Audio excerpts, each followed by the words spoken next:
G'day, welcome to today's edition of My RV TV. As you can see, we've got the Land Rover Freelander 2. This is the HSE model, which is the top of the range, and it also has the technology pack, the comfort pack, and all the options that you can possibly get to make this the top of the range Freelander. It comes with the Land Rover heritage, and with that comes a lot of credibility, but also a lot of expectations. So what I thought we might do today is have a look at, see how good this is in its off-road situation. So far I believe it's going to be pretty good. Let's just have a look and see how good it is.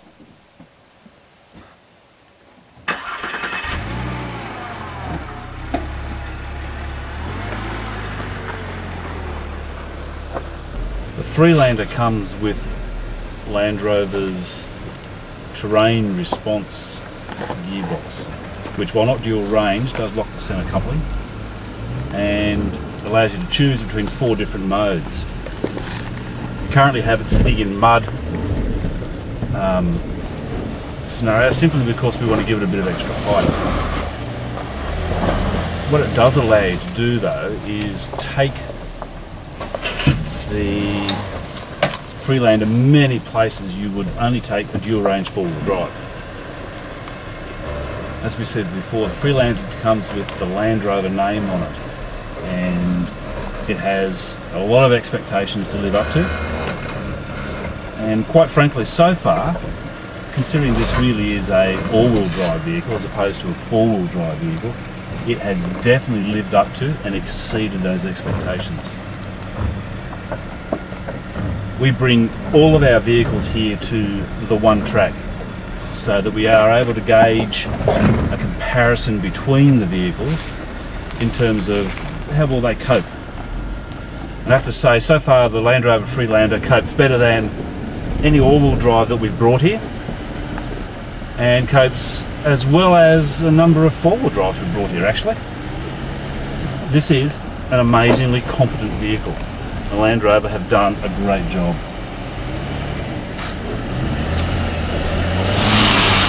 A couple of things that do let it down slightly is the fact that it doesn't have the best departure angle in the world. And although everything is tucked up nice and neat underneath in typical Land Rover sort of fashion, what it doesn't have is a huge amount of ground clearance.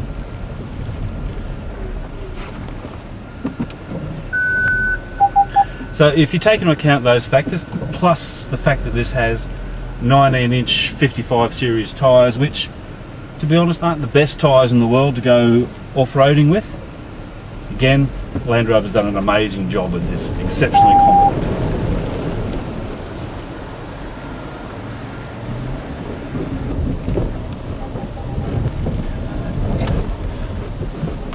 What it does have though is Land Rover's suspension. They do sort their suspensions, and this is really no exception.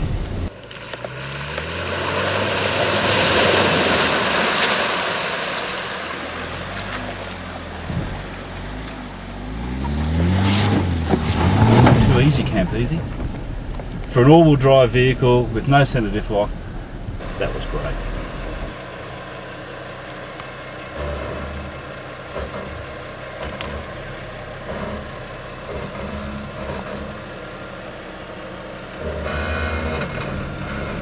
We'll go back down the same rock face again. Again, we'll take it nice and slowly, trying to be particularly careful of only just minor screw.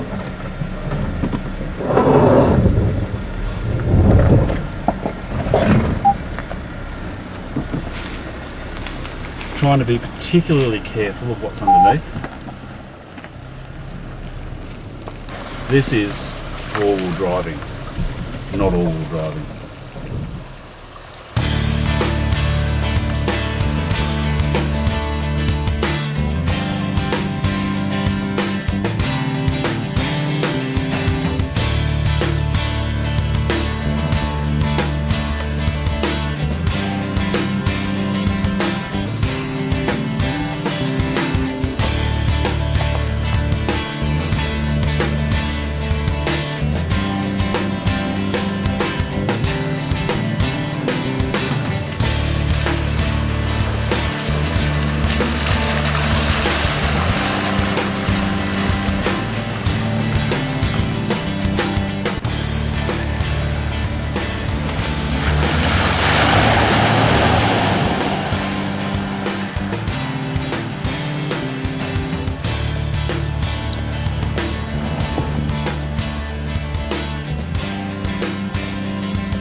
as we said before, the Freelander comes with the Land Rover name on it, and it has a lot of expectations to live up to.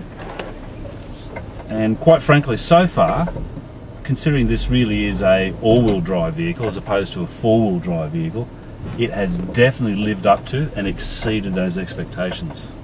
You can imagine the Freelander being an excellent outback tourer. It would just eat up the dirt roads in comfort and style and give you the confidence that you need to be able to drive on these type of roads. Internally, it's extremely easy to get comfortable. This has got the driver's seat has got a 8-way adjustable electronic control, and the steering wheel is both height and reach adjustable, which means that it's impossible not to find a comfortable driving position. The dash itself, everything is well laid out. The trip computer is easy to use, easy to read. The light navigation system works well, and along with the premium pack that this vehicle has and the technology pack with the 14 speaker including subwoofer stereo system, it also has the Bluetooth, which is one of the easier ones to hook up with. It has heated seats for the driver and front passenger. There's really nothing that you'd want in the Freelander except perhaps maybe for a reversing camera. The parking sensors do one job, but the reversing cameras really make a dramatic difference and probably should be mandatory on all all-wheel drives, four-wheel drives, SUVs, and for that matter a number of larger sedans as well, because they are sometimes even harder to see out of the back of. The steering wheel itself has all the controls at the fingertips, and it's a nice thick rim steering wheel. All in all, the Land Rover HSE Freelander is an exceptionally comfortable place to sit. Well, that's it for Any Auto TV's review of the Land Rover Freelander 2. I think you've probably guessed by now that we had a good time in this car. It was a great all-wheel drive. It took us places that most SUVs and all-wheel drives will not go to. It's very comfortable. The motor itself, although slightly heavy on fuel, is very powerful and quiet. It's got good torque characteristics. Land Rover's done a great job with the Freelander 2, and they deserve to sell a lot of these. It carries with it the Land Rover badge and the heritage, and it lives up to that in every way. Overall, full marks to Land Rover for the Freelander 2. For the written review and all our other reviews, please have a look at our website www.anyauto.com.au, and we'll see you on the next edition of Any Auto TV.